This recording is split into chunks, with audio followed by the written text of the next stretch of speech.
ارے او دشمن ازل، ارے او دشمن ازل، تم مر ذرا قبر میں چل، پتا چلے گا کیا حسین ہے، میرا حسین ہے، میرا بادشاہ حسین۔ السلام علیکم دوستو، آج ہم اس موضوع پہ بات کرنے والے ہیں کہ آج کے دور میں جو امام حسین رضی اللہ تعالی عنہ کا فقیر بننے کی منت مانی جاتی ہے، اس کی شرعی حیثیت کیا ہے۔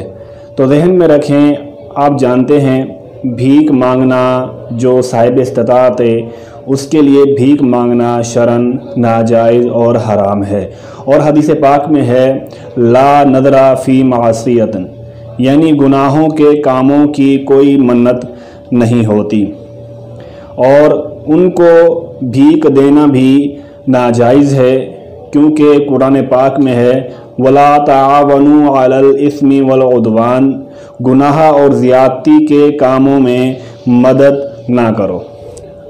اب اس کا طریقہ یہ ہو سکتا ہے کہ امام حسین رضی اللہ تعالی عنہ کو وسیلہ بنایا جائے، ان کو وسیلہ بنا کر اللہ تعالیٰ کی بارگاہ میں دعا کی جائے، اور اللہ تعالیٰ انشاءاللہ دعا کو رد نہیں فرمائے گا۔